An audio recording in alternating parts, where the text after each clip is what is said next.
The road into Colebrooke was a winding stretch of quiet countryside, bordered by thick hedgerows and ancient trees that cast long, twisting shadows. By day, the village was peaceful, its thatched cottages and green fields the picture of rural charm. But by night, the lane leading into town took on a different character, one that few dared to speak of. For generations, locals had whispered of something lurking in the hedges, a creature neither man nor beast. It was small, with limbs too long and thin for its body, covered in rust-colored fur. Its eyes, black and glinting like polished stones, watched from the darkness, waiting. Some called it a spirit, others a demon. But all agreed on one thing: when it appeared, it meant no good. It was a Sunday evening when a group of young men from the village, emboldened by drink and laughter, took the long lane home after an afternoon of revelry.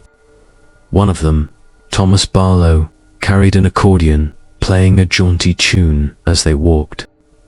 The others clapped along, their voices rising in song, echoing against the hedgerows. The night air was crisp, the path dimly lit by the pale glow of the moon. They had just passed a bend in the road when a rustling came from the hedges. Then it leaped. A creature no larger than a child, but moving with unnatural speed, sprang from the undergrowth and landed squarely in their path. Its fur was matted and red, its limbs jerking in sudden, twitching movements. For a moment, the group stood frozen, the laughter dying in their throats.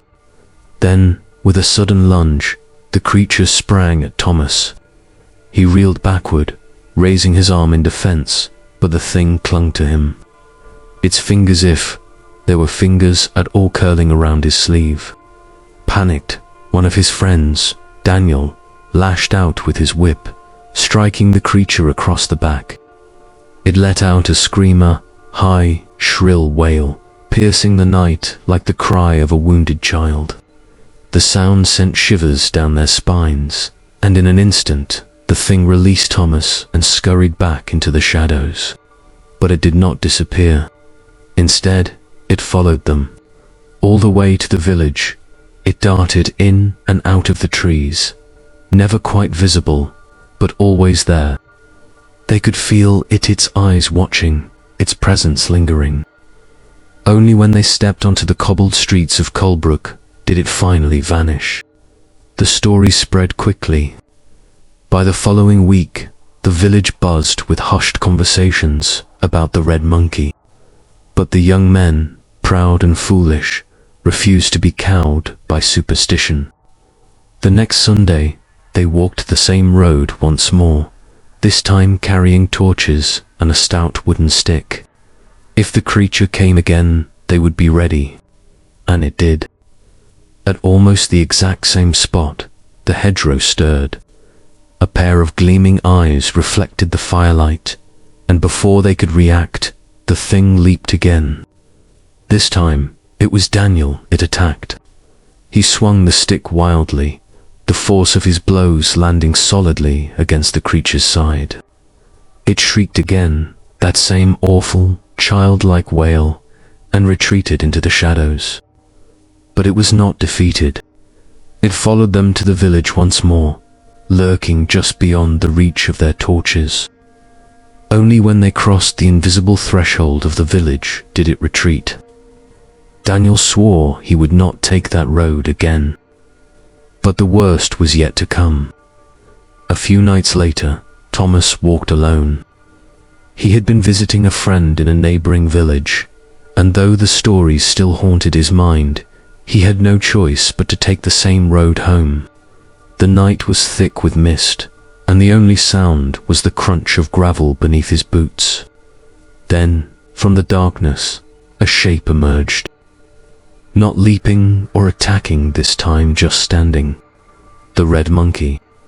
It held out a hand, or what passed for one, its long, bony fingers wrapped around a small bundle of wildflowers. Thomas froze. The creature did not move, did not lunge. It simply stood there, its black eyes unblinking. Something about the moment felt wrong. It was unnatural, like a scene from a twisted dream. The flowers swayed slightly in the breeze, though the air was still. It wanted him to take them. He hesitated, then reached forward. The moment his fingers brushed the petals, the creature disappeared, vanishing as though it had never been there. For a brief moment, Thomas let out a shaky laugh. Perhaps it had been a test. Perhaps this was its way of offering peace. He carried the flowers home, setting them on his windowsill before crawling into bed. By morning, he was dead. No cause was ever found. No sickness, no injury. He had simply passed in his sleep, his expression frozen in a look of quiet terror. The village mourned, but the older folk nodded grimly. They had always known the red monkey was no mere spirit. It was something far worse, and those who accepted its gifts never lived long enough to regret it. After that, no one dared take the lane after nightfall. The stories continued, of course, strange sightings, whispers of rustling in the hedges, an occasional flicker of red fur glimpsed in the trees. But no one tested fate again. The red monkey remained, waiting, watching, and should it ever offer you a gift, pray you have the sense to walk away. Many thanks for treading this tale's dark path. If its chill gripped you, like, follow, subscribe, and comment below.